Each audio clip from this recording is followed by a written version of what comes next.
Hi, welcome back to Sam Reviews, the show where we don't update often, and when we do, it's usually not worth your time. So I thought I'd take another look at this 8 horror movie collection that my friend lent me because he hates me, and I'd review Night Shadow, which is up here. You can't see it, but it's there. What could possibly go wrong?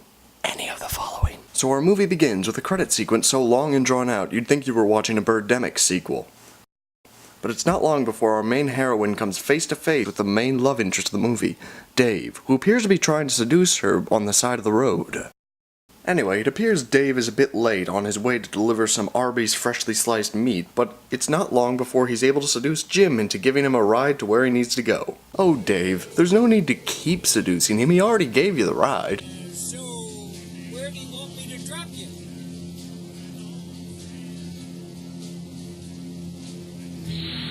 Look, mister, maybe it ain't none of my business, but... Whoa, hold up. He was pulling out a gun. Listen, I understand he wasn't answering your question, but there's no reason to pull out a gun. As far as I'm concerned, Dave is completely justified here. Well, anyway, enough of that nonsense. Let's cut to these 2 people we've never met before, one of whom happens to be wearing a very sexy Magic School Bus shirt. We now return to Freddy and the Hobo, the early years.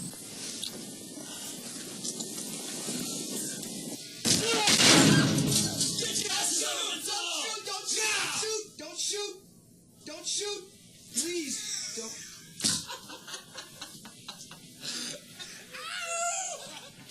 Son of a bitch.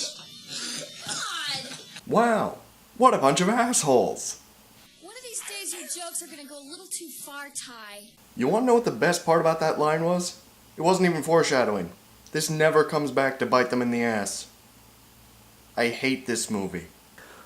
We cut back to What's-Her-Face from the beginning drive of the movie. This is where we find out that she's actually a news reporter who's dealing with the possibility of having to move to a new city in order to keep her job. But none of that's important because Dave is back.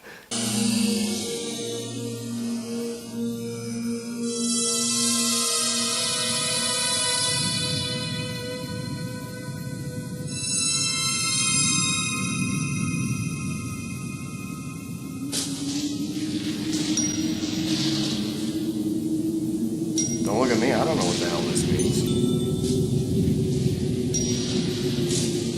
But sadly, Dave has to disappear right now because Officer Man has to come in and tell a sad story. Actually, the dog was fine. 2 days later, though, it choked on a dog biscuit and died. I guess nobody knew the Heimlich maneuver. Poor Mrs. Harrington, she must be at least 90. Yeah, and so was poor little Richie in dog years. Is this for real?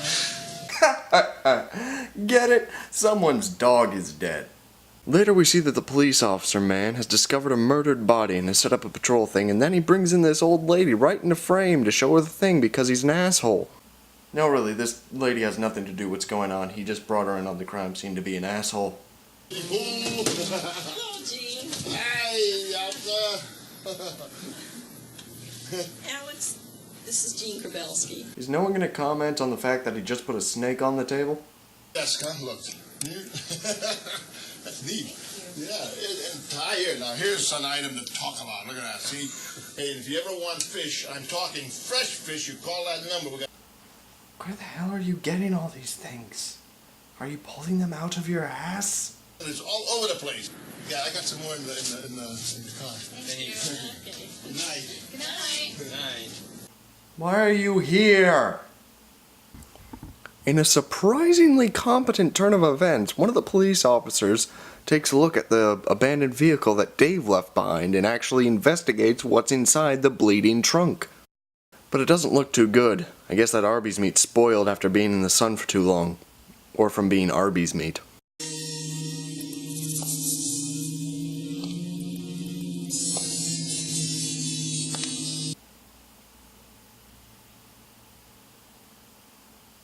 What?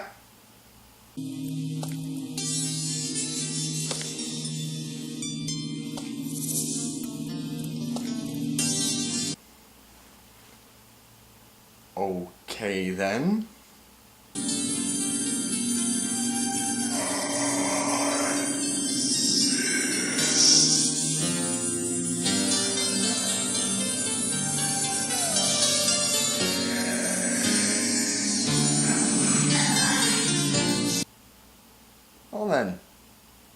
You have my attention.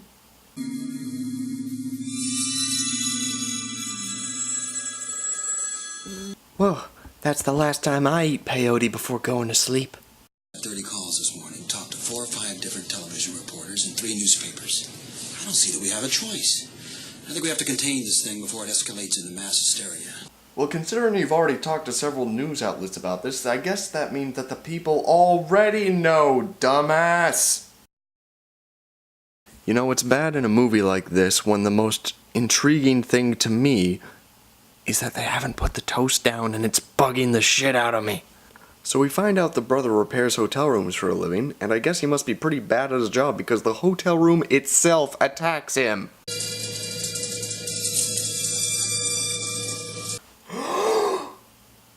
That has nothing to do with anything. No, really, it never comes up again. The killer doesn't target her directly and has nothing to do with her, and I have no idea why that's there. Are you checking up on me? What? How are you gonna snare him?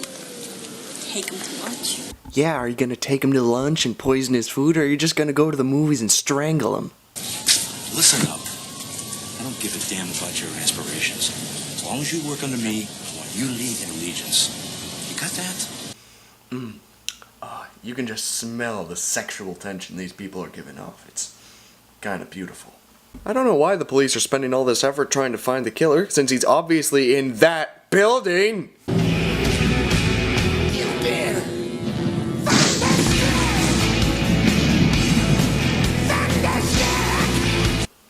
Okay, yeah, you just sit there. Just, if you want to do anything important or significant to the plot, just let us know. We'll get things ready. Just gonna sit there? Oh, okay. We cut back to the brother doing his job, then, suddenly, bikers! Alright, so the movie may be god-awful up until this point. But at least it has a god-awful 80s fight scene in the middle of it.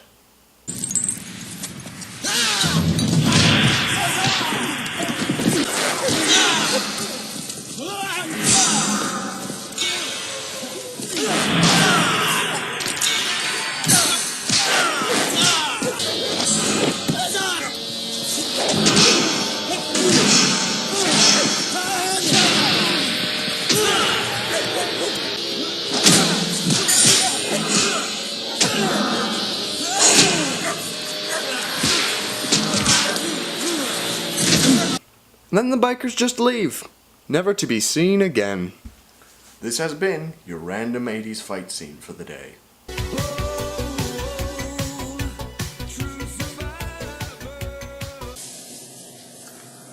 Looks like a hair. That hair is identical to those that we found in the wounds of all the other 3 victims, and that is not a human hair. Those bite marks we've identified as belonging to a very large dog, or possibly even a wolf. You're saying an animal is responsible for all 3 deaths? Yes, a very, very stupid looking one. Just you wait.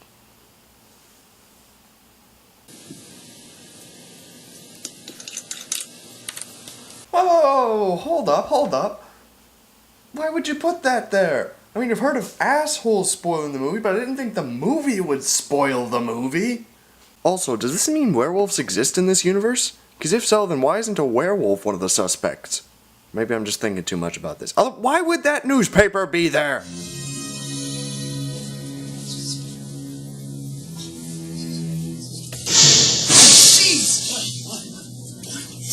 Oh my god, man, this guy's deranged.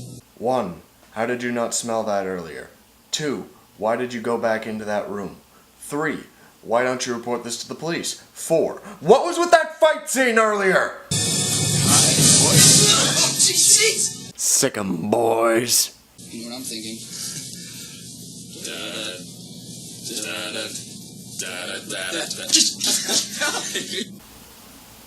I give it 10 minutes before they start blowing each other.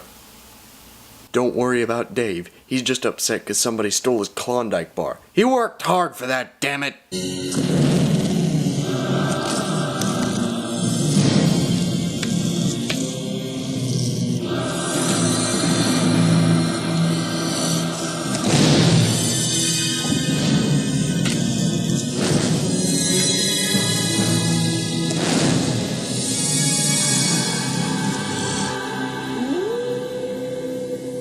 Oh no, Dave's a werewolf. Is this movie over yet? So this asshole just starts walking down the street, shouting to no one with a murderer on the loose, and he thinks that's a great idea, which is why nothing can possibly happen to...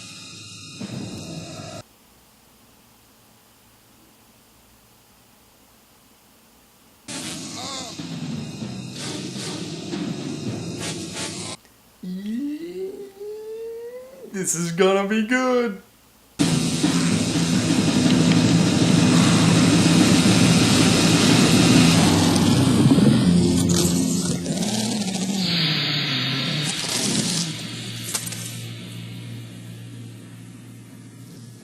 Fucking glorious! He didn't even use his teeth or his claw. Now, just pick up a spike and stab away, just like all the classic werewolves do. They don't actually bite people, they stab them. This movie just kicked it from 0 to 100. So the police suspect the brother of murdering the asshat, but the brother seems to disagree with them and rides away on a motorcycle, followed by... You guessed it, another fight scene!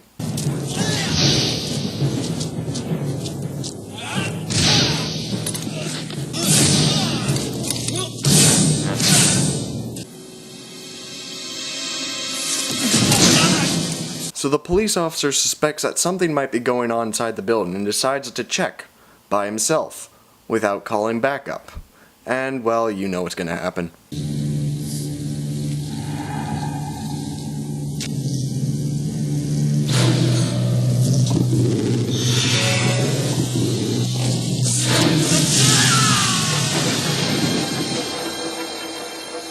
Okay, that wasn't even the werewolf's fault. That is all on you, buddy.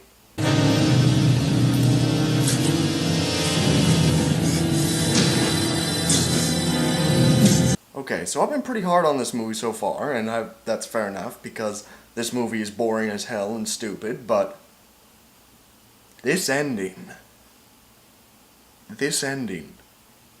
is amazing. Alex. Alex, what are you doing? Alex.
And that's how they take it down.